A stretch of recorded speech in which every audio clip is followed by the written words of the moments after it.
Salam saudara-saudara, bertemu bersama kami channel Injili.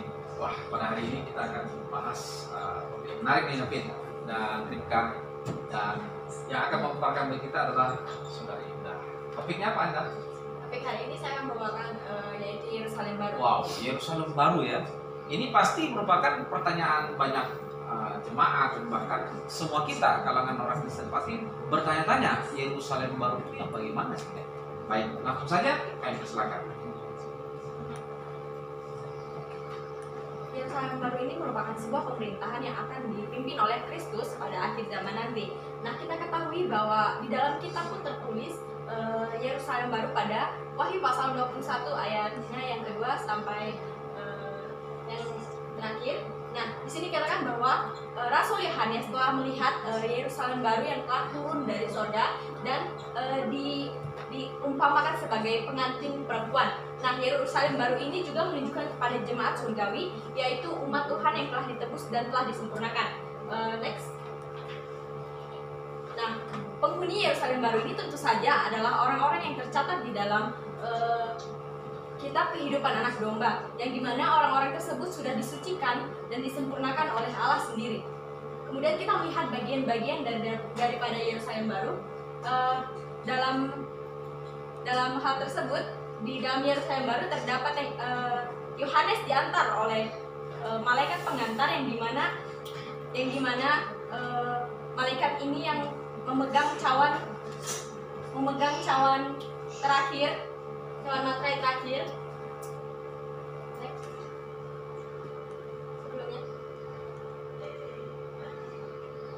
Memegang cawan malapetaka terakhir. Nah, dialah yang juga mengumumkan tentang kehancuran Babel dan tentang kehadiran Yerusalem Baru ini.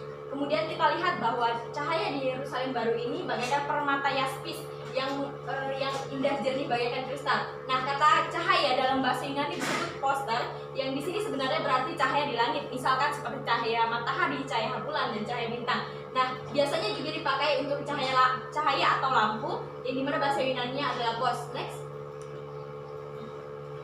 Nah, makna simbolik dari umat tebusan Allah ini juga telah dimurnikan dan telah memancarkan cahaya kemuliaan Allah dalam keseluruhan aspek-aspeknya. Kita lihat juga di sini ada kata kristal, yang dimana bahasa Yunaninya krustalios, yang disebut simbol dari kemurnian dan keindahan. Nah, dalam ayat 12 juga menjelaskan tentang tembok kota itu yang besar dan tinggi dan memiliki 12 pintu gerbang, di mana di atas 12 pintu gerbang itu dituliskan juga 12 malaikat dan tertulis 12 dari suku Israel. Next. Kita lihat pintu gerbang dalam Yerusalem Baru ini tertulis dalam bahasa Yunani adalah pule. Namun ayat ini memakai kata pulon, di mana pintu gerbang kota yang besar yang menghubungkan ke jalan raya atau ke pusat pertahanan kota. Nah, kata ini juga berarti bisa dikatakan sebagai rumah besar yang dibangun berbentuk mengelilingi kota dan lapangan terbuka. Nah, ini merupakan simbol kesatuan atau keselamatan yang jumlahnya 12 buah dengan nama 12 suku Israel, dan di mana di masing-masing 3 di timur, 3 di utara, di selatan, dan di barat. Ayat 14 juga menjelaskan bahwa tembok Yerusalem Baru itu memiliki 12 dasar dengan nama 12 Rasul Kristus. Jelas sekali ini adalah pengertian dari atas gereja dasar di atas gereja perjanjian baru yang dimana dibangun ke-12 Rasul Kristus. Next. Nah, kita lihat bentuk dan ukuran kota Yerusalem Baru. Di sini tertulis bahwa bentuk kota itu adalah kubus dan panjang lebarnya itu sama sisi. Nah, kita juga bisa bandingkan dengan seperti mezbah korban bakaran dalam perjanjian lama dan keluaran. Dan juga ayat 17 menjelaskan bahwa ukuran tembok kota itu yaitu 144 hasta atau sama dengan 266 kaki. Nah, jika ini dibandingkan dengan tembok kota Babel yang 300 dan Salomo 180 kaki, itu tidak terlalu tinggi. Kemudian ukuran kota itu dapat diukur 12.000 mil. Dikatakan bahwa dalam bahasa Yunaninya itu dikatakan stadion duedueka Ciliadion. Kata stadion yang diterjemahkan ini sebenarnya sama dengan 1/8 mil atau 0,2 km. Jadi 12.000 mil sama dengan 2.400 km. Next. Nah, kita lihat bahwa ayat ke-18 juga dijelaskan tentang perhiasan tembok kota Yerusalem baru. Tembok kota itu terbuat dari permata yaspis dan dari emas bagaikan kaca murni. Kita juga lihat dalam 21 Wahyu 21 ayat 14 yang dijelaskan bahwa ke-12 batu dasar itu tertulis nama para rasul yang telah dipilih Kristus dan melambangkan gereja Tuhan. Next. Nah, di dalam Yerusalem baru ini juga terdapat yang namanya kehadiran Allah. Dalam ayat 22 menjelaskan bahwa dalam kota itu tidak ada yang namanya bait suci atau bait Allah dan anak, karena Allah dan anak domba itulah yang akan menjadi bait sucinya. Next. Nah, di sini dikatakan bahwa bait suci itu bukan bersifat materi, namun itu adalah kehadiran Allah dan Kristus, di mana ayat 23 menjelaskan bahwa kota itu tidak membutuhkan matahari dan bulan ataupun cahaya untuk menyinarinya. Karena di sini kita melihat makna rohani daripada Yerusalem baru daripada materinya. Kita melihat bahwa kehadiran penyertaan Allah dan Kristus sendirilah yang memberikan terang yang sesungguhnya. Next. Di mana Yerusalem baru juga nampak oleh Yohanes bahwa dia melihat air kehidupan dan buah kehidupan. Di sini dijelaskan bahwa air kehidupan itu jernih bagaikan kristal dan keluar dari tahta Allah dan tahta anak domba itu. Istilah lain yang dipakai dalam kesejajaran dengan sungai air kehidupan ini adalah mata air kehidupan.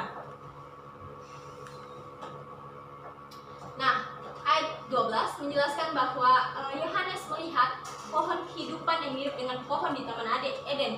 Selanjutnya dikatakan bahwa pohon ini berbuah 12 kali setahun, yaitu tiap-tiap bulan, artinya sepanjang tahun pohon ini terus berbuah tanpa berhenti.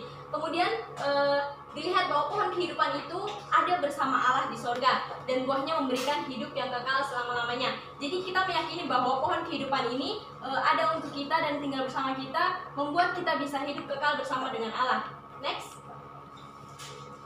Dalam materi ini, kesimpulan yang kami dapatkan itu Yerusalem baru bukanlah suatu tempat, tetapi merupakan komunitas ideal yang diharapkan, dan bagaimana orang-orang Kristen pada saat ini menjalankan kehidupannya agar sesuai dengan firman Tuhan dan tidak melenceng daripada firman Tuhan, agar bisa mencapai kehidupan yang kekal dan hingga bisa tinggal bersama dengan Yesus Kristus di Yerusalem baru tersebut. Demikian saja presentasi dari saya. Wow, jadi Yerusalem baru ini tadi sudah dijelaskan bahwa tempat kediaman Kristus bersama gereja. Orang percaya yang di mana gereja digambarkan sebagai mempelai, ya, mempelai dari anak domba. Anak domba adalah Yesus sendiri, dan di sana ada suasana yang sangat indah, ya. Nah, baik, kata Yerusalem baru itu berarti kan kata Yerusalem itu diambil dari kota pusat pemerintahan Daud. Ya, pusat pemerintahan Daud itu ada di kota Yerusalem. Dan kemudian ada kata baru, artinya baru berarti bukan berkaitan dengan hal fisik, bukan berkaitan dengan tanah di bumi ini. Jadi Yerusalem yang baru ini juga tadi sudah dijelaskan bahwa itu yaitu turun dari surga. Nah, pertanyaannya mungkin kita akan pertajam lagi. Kami persilakan mungkin mulai dari saudari Ripka. Baik, pemaparan yang sangat menarik. Dimana kita tahu di dalam Wahyu pasal 21 ayat 2 di situ dikatakan bahwa Yerusalem baru ini diturunkan oleh Allah. Nah, di sini yang akan saya tanyakan, apakah Yerusalem baru ini adalah surga? Oke, Ripka, saya akan menjawab pertanyaan saudari Ripka. Di mana Yerusalem baru ini tentu saja merupakan tempat yang turun dari sorga. Jelas saja kualitasnya sama dengan sorga. Nah, maka dari situ dikatakan bahwa Yerusalem baru pun memiliki kesamaan dengan sorga yang memiliki kualitas yang sama. Iya. Bisa dikatakan begitu. Ya, dan itu ditegaskan di dalam kitab Wahyu 21, ya. Iya. Karena turun dari sorga. Artinya tempat ini benar-benar berasal atau bersumber dari sorga sendiri. Sesuatu yang keluar dari sorga, tentunya kualitasnya juga adalah surgawi, dan di mana kita bersama bahwa Yesus yang akan memerintah. Wow. Mungkin David bisa ada lagi yang perlu dipertanyakan. Ya. Terima kasih kesempatannya. Ini sangat luar biasa, sangat menarik juga. Saya yang bertanya di sini, apakah di Yerusalem baru itu apakah masih ada kesusahan ataupun rasa sakit? Saya akan menjawab pertanyaan saudara David. Tentu saja di Yerusalem baru itu tidak ada yang namanya sakit ataupun sedih ataupun perasaan disakiti lainnya, karena di sini adalah dia memiliki kualitas yang sama dengan surga. Jadi tidak mungkin ada yang namanya kesusahan dan kesedihan lagi. Jadi kuncinya adalah Kristus ya. Kristus memerintah di sana dan kita bersama Kristus selama-lamanya. Itu ingat, Yerusalem baru itu selama-lamanya, berbeda dengan kerajaan 1000 tahun ya. Ya, Yerusalem itu selama-lamanya bersama Kristus. Itu berarti ada sukacita, dan bahkan ditegaskan dalam ayat 27 ya, tidak akan masuk yang najis, orang yang melakukan kekejian, dusta, dan hanya ada orang yang namanya tertulis dalam kitab kehidupan anak domba, yaitu Yesus. Wow, puji Tuhan, terima kasih atas pemaparannya. Tuhan Yesus berkati. Salam Injil.